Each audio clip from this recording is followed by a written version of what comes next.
entonces le dice, ¿qué es lo que debería de saber que en los postreros días sucedería? Que vendrán, dice, vendrán. Y la palabra que Pablo usó aquí es muy interesante. Es la palabra enistemi, que significa asentarse sobre. Significa permanecer. Ahora, ¿qué es lo que vendrá y se asentará y será algo que permanecerá en los últimos tiempos? ¿Qué? ¿Qué es lo que permanecerá? Tiempos peligrosos. A ver, piensa en un momento en esa frase. Tiempos peligrosos. ¿Qué significa? Ya lo dije, tiempos difíciles. Vendrán y se quedarán. Vendrán tiempos duros. Son estos, hermano. Vendrán tiempos feroces. Tiempos duros de llevar. Difíciles de enfrentar. Eso significa. Versículo 2. Aquí me surge a mí una pregunta. ¿Por qué serán así los últimos días? Duros, difíciles. Que el apóstol Pablo, escúchenme bien, que no está haciendo una confesión negativa. Está hablando por el Espíritu Santo en advertencia. ¿Por qué serán así los últimos días? Y la respuesta está en el versículo 2. Porque habrá hombres, habrá hombres, mujeres por supuesto, habrá gente, y luego da una lista allí bastante abrumadora de cómo sería el carácter de las personas que vivirían en los últimos tiempos.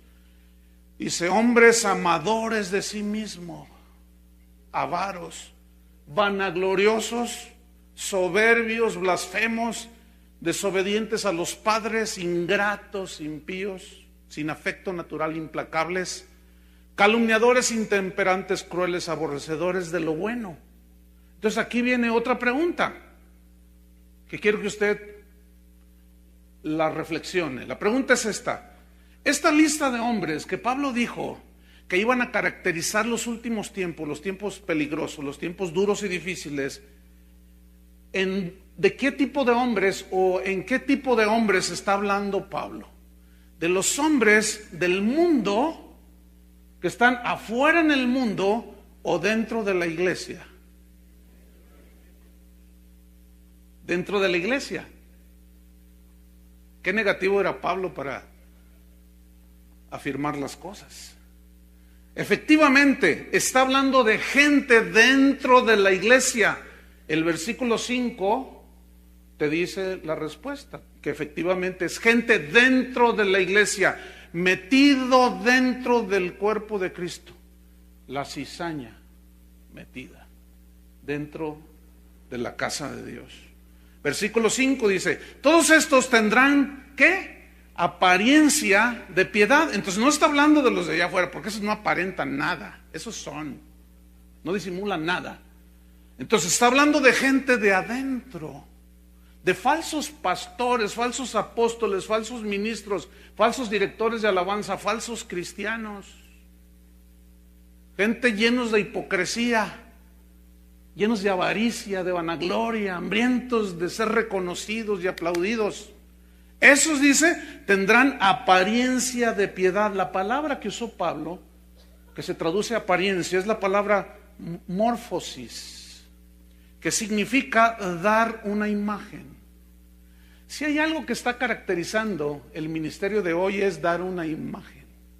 Hoy hay predicadores, cantantes, que traen peinadores, estilistas, traen maquillistas, y antes de salir a dar sus shows de predicación o de cantar, allá en los camerinos los están polveando y les están dando instrucciones y dicen, la sonrisa, la sonrisa, la sonrisa, la imagen, te acomodan la corbata, no, esa no te queda, aquí traemos otra, mira, a ver, ponga así, acuérdese, ¿eh? Entonces hoy vemos una proyección de imagen, pero es pura apariencia, dice la Biblia.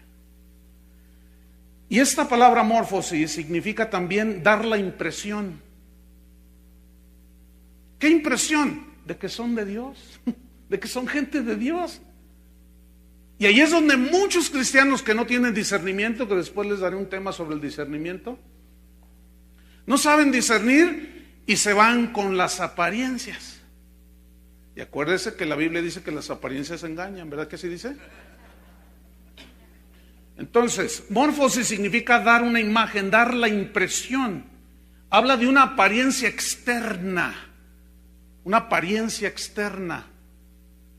pero no una experiencia interna. Estos tendrán entonces esta apariencia, esta imagen de piedad. Por fuera nada más, es una apariencia de piedad. Y Pablo utilizó una palabra muy interesante, eusebeia, que significa también ir en pos de Dios. Eso es la piedad. Significa hacer lo que le agrada a Dios. Entonces, tomamos el versículo.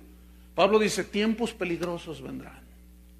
Porque habrá toda esta lista de hombres con estos rasgos de carácter, pero tendrán una apariencia externa. Darán la impresión de que van en pos de Dios, de que están siguiendo a Dios. Darán la impresión y la imagen de que hacen lo que le agrada a Dios, porque dicen un montón de cosas y lo maquillan con 2, 3 versículos, y la gente dice, ay, mira, qué piadoso, qué tremendo, dice la gente. Pero nunca analizan en sí lo que estos hombres dicen en los púlpitos, escriben en los libros. Es pura apariencia. Y luego dice a continuación, tendrán esa apariencia de piedad, pero negarán la eficacia de ella. ¿Cómo es que alguien así, dice Pablo, o qué significa, qué quiso decir Pablo, negarán la eficacia de la piedad? La respuesta es de que esta gente va a rechazar el poder que tiene la palabra de Dios para transformar las vidas de las personas. Y viene una pregunta, pero ¿cómo le harán entonces para que la gente caiga en ese error? La respuesta es que van a ir incorporando, que es lo que ha sucedido, poco a poco a la iglesia, métodos humanos. O sea, ellos tienen apariencia de piedad, pero negarán su eficacia. ¿Cómo? ¿Haciendo a un lado la palabra de Dios? E introduciendo métodos humanos, filosofías humanas, psicología humana que sustituye la palabra de Dios. O sea, no te van a decir, no, la palabra de Dios no sirve. No te lo van a decir así. Pero de una manera muy sutil van a hacer a un lado el poder de la palabra de Dios y van a introducir un montón de métodos. ¿Qué es lo que está lleno la iglesia, hermanos? De filosofías, de sabiduría humana, palabras elocuentes llenas de sal sin sabor, que tienen apariencia de piedad pero negan su eficacia. ¿Por qué? Porque al hacer a un lado la palabra de Dios y ellos meter sus filosofías, están haciendo precisamente, negando, ¿qué están haciendo? Negando la eficacia de la palabra de Dios. Ahora, Pablo no se anda con rodeos, habla claro y le dice a Timoteo en el versículo 2 al final, a estos, ¿qué? Evita. Y Pablo utilizó una palabra griega que significa rechazar. O sea, a ese tipo de gente, ¿qué vas a hacer? A rechazarlos. Pero ¿cómo los voy a rechazar si no los discierno? ¿Cómo yo voy a rechazar cierta filosofía que ha penetrado en la iglesia si no la discierno? Si no tengo la revelación de la palabra de Dios, si no busco la palabra de Dios, si no busco a Dios. Evitar significa también, aparte de rechazar, significa contradecir. Es decir, a esos que parecen, que tienen apariencia de que son gente de Dios, evítalos, Timoteo.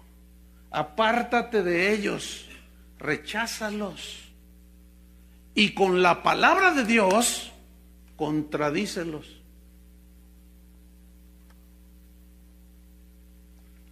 Hay unos hermanitos ministros muy bien intencionados, muy idealistas. No, hermano, ¿qué no sabe que la palabra de Dios no es para contender? ¿Dónde dice eso? Si algo hace la palabra de Dios, es contender. ¿No es cierto? Ahora, esto es en el contexto de la defensa de la fe, no nada más a lo tonto por ahí, ¿no? Ahora, Pablo le da instrucciones entonces a Timoteo de que en esos tiempos peligrosos iban a haber este tipo de personas dentro de la iglesia. Y dice, ten mucho cuidado, Timoteo. Disciérnenlos, evítalos, pero contradícelos con la palabra de Dios.